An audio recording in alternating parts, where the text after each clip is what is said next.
Viewers, আসসালামু আলাইকুম। আমি এই মুহূর্তে দাঁড়িয়ে আছি একটি পলিশেডের সামনে। তো পলিশেড আসলে বাংলাদেশের কৃষি প্রযুক্তির এমন একটি প্রযুক্তি যেখানে বাংলাদেশের যে তাপমাত্রা, ঋতু বৈষম্য এগুলোকে চ্যালেঞ্জগুলোকে মোকাবেলা করে তার ভিতরে ফসল উৎপাদনের একটি আধুনিক প্রক্রিয়া। তো এই প্রক্রিয়ার যে জিনিসগুলো ভিতরে আছে সেগুলো আমরা দেখব। আর এই পলিসিটি করে দিয়েছেন আমাদের বাংলাদেশ কৃষি উন্নয়ন কর্পোরেশন অর্থাৎ বিএডিসির একটি প্রজেক্ট। সেটা হচ্ছে পানি সাশ্রয় এবং পলিশেড নির্মাণ প্রকল্প। এই প্রকল্প থেকে এই পলিশেডটি করা হয়েছে। এখানে প্রায় 30 শতক জমির উপরে বিস্তীর্ণ একটি পলিশেড করে দেওয়া হয়েছে। এটি বলতে গেলে বিনামূল্যে এই প্রজেক্ট থেকে করে দেয়া, এবং কৃষক যারা আগ্রহী এবং ভালো উদ্যোক্তা তারা যদি এই পলিশেডটি ম্যানেজমেন্ট করেন তাহলে কিন্তু তারা অনেক কিছু উৎপাদন করতে পারবেন। আমাদের এই সিনহা অ্যাগ্রো যে প্রোপাইটার, ইনি এই পলিশেডটি পেয়েছেন। তো কিভাবে বিএডিসির এই পলিশেডটা পেলেন আপনি? আর এটা আমার প্রথমত আসলে পানির সমস্যা ছিল এখানে। এটা নিয়ে ওই ডিপ টিউবওয়েল মালিকের সঙ্গে একটু কথার হয়, এক পর্যায়ে এটা ওই ইউনো অফিসে একটা দরবার হয় আর কি, মিটিং হয় আর কি। এই মিটিং হওয়ার পরে তখন বিএডিসির সঙ্গে ওনারা লাইসেন্স দেয় পানির জন্য। তখন আমার এখানে পাশাপাশি ডিপ টিউবওয়েল থাকার কারণে লাইসেন্স হয় না হওয়াতে উনি তখন বললো যে আচ্ছা, আপনি যেহেতু একজন ভালো উদ্যোক্তা, আপনাকে বিকল্প একটা বুদ্ধি করি, যেটা সোলার সিস্টেমের মাধ্যমে আপনার পানি সেখান থেকে এই পলিশেড এবং সোলার সিস্টেমে একসঙ্গে দুইটা আপনাকে দিয়েছে স্যার। আচ্ছা, এই পলিশেডটা তো আপনি এখন চাষাবাদ শুরু করছি স্যার। তো চলুন আমরা আসলে ভিতরে ঢুকি, দেখি পলিশেডটা আপনি কিভাবে ম্যানেজমেন্ট করছেন।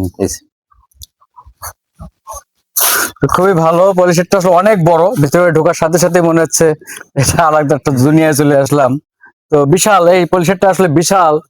উপরে আসলে দুই ধরনের একটা পলি দিয়ে এটার ছাদ দেয়া আছে, আবার তার নিচে তাপ প্রতিরোধের জন্য একটি নেটের ব্যবস্থা করা আছে, যে হিট বেশি হলে এই নেটগুলো দিলে একটু হিটটা কমে আসবে। তো আমরা দেখতে পাচ্ছি যে ইনি পলিশেডের এই জায়গাটাতে মরিচ লাগিয়েছেন এবং পাশে আছে গ্রীষ্মকালীন টমেটো। আমরা একটু গ্রীষ্মকালীন টমেটো দেখি যে কেমন হয়েছে এগুলো।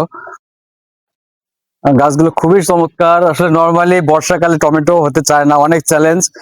সেখানে এইভাবে যদি টমেটো, অসাধারণ, খুবই সুন্দর হয়েছে। প্রত্যেকটা গাছ এত স্বাস্থ্যবান মনে হচ্ছে এবং ফুল চলে এসেছে। একটু ক্লোজলি আপনি দেখাতে পারেন, দেখেন যে এখানে কিন্তু টমেটোর ফুল চলে এসেছে। তো আর হয়তো 10-15 দিনের মধ্যে এখানে থোকায় থোকায় টমেটো দেখা যাবে। এবং এটি কিন্তু বর্ষাকালে টমেটো মার্কেটিং করতে হবে। বর্ষাকালে আমরা দেখি যে টমেটো বিদেশ থেকে আসে এবং সেগুলো 200 টাকা কেজি থাকে। তো 200 টাকা কেজির টমেটো কিন্তু আমরা এখন দেশে উৎপাদন করলে অবশ্যই কম টাকায় খেতে পারবো। তো খুবই চমৎকার এই সামার টমেটোর। এটা কি জাতের সামার টমেটো করেছেন? এটা বাড়ি আট জাতের টমেটো। বাড়িয়াট। হ্যাঁ, বাড়িয়াট এটা গ্রীষ্মকালীন টমেটো একটি জাত। তো এটার রোগবালাই কি তেমন হচ্ছে না?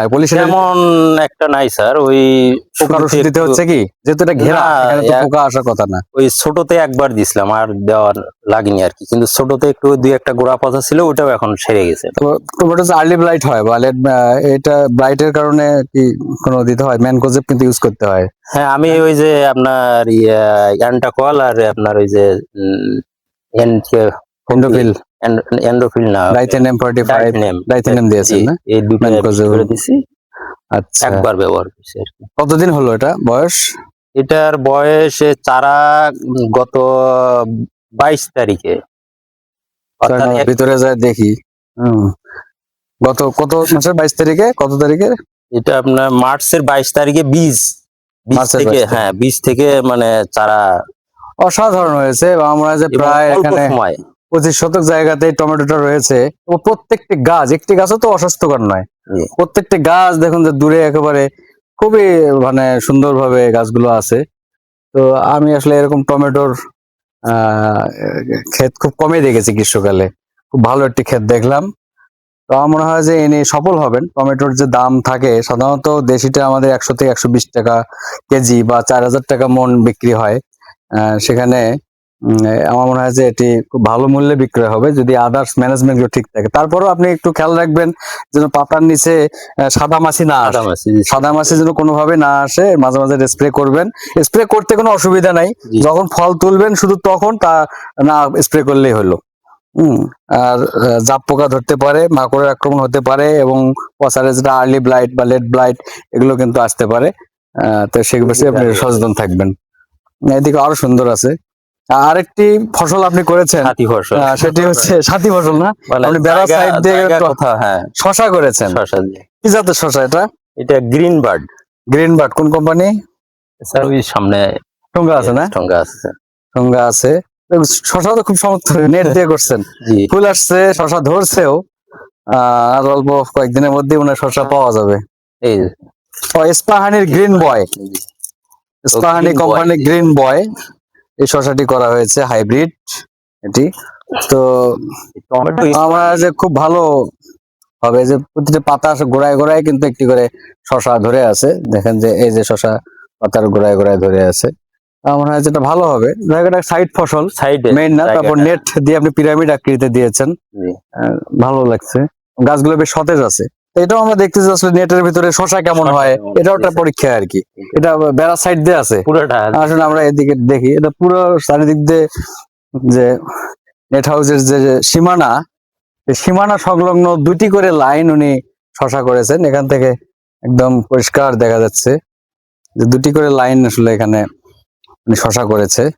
তা আমরা যে শশাও একটা ভালো, এটা মানে আপনি ঈদের মধ্যেই বেচতে পারবেন, পারবো স্যার, জি স্যার। কুরবানি ঈদে, যেহেতু জি, আর শশার কলি চলে এসেছে, জি ছোট ছোট শশা চলে এসেছে, আপনি ঈদে এটা মার্কেটিং করবেন, কারণ ঈদের এখনো 25 দিন বাকি আছে বা 20 দিন বাকি আছে, এর মধ্যে এটা ম্যাচিউর হয়ে যাবে। তো খুবই ভালো, আপনি প্রপার ইউজ করতেছেন। এটাই সরকারি সম্পদ অনেকেই পায়, জি স্যার। কিন্তু ভালোভাবে ব্যবহার করতে পারে না। জি তো আমরা যা আমি সঠিক জায়গায় আপনাকে এটা দেওয়া হয়েছে সরকারি ভাবে, আমরা যা আপনি প্রপারলি এটা ব্যবহার করতে পারবেন। জি ধন্যবাদ। তো যাই হোক, ভালো থাকবেন। আমরা দেখলাম আসলে এই পলিনেট হাউস কিভাবে ব্যবহার হচ্ছে এখানে। যদিও ইনি সরকারি ভাবে পেয়েছেন, তো আসলে নিজেও জানতে হবে, পরিশ্রম করতে হবে। আমাদের এই কৃষক কিন্তু সবসময় আমাদের কৃষি বিভাগের সঙ্গে আছেন, উনি সবসময় আমাদের পরামর্শে চলেন, যে কারণে কিন্তু আমরা ওনার এই সফলতা কার্যক্রমগুলো দেখতে পাচ্ছি, এবং উনি আরো অনেক বিষয়ে সফল হয়েছেন। আশা করি এবার সামার টমেটোর তো উনি অনেক সফল হবেন, এবং শশাতেও সফল হবেন। তো ভালো থাকবেন সবাই। আমার এই ভিডিও কেমন লাগলো, এবং যারা দেখছেন তারা উদ্বুদ্ধ হবেন। আমার ভিডিওর উদ্দেশ্য হলো যে যারা এই সকল কৃষিকাজের সাথে জড়িত আছেন, তারা যেন উদ্বুদ্ধ হন, তারা যেন নতুন কিছু করেন, নতুন ভালো কিছু করেন, লাভবান হন, এটাই আমার উদ্দেশ্য। তো ভালো থাকবেন সবাই, দেখা হবে নতুন কোনো ইভেন্টে। আসসালামু আলাইকুম।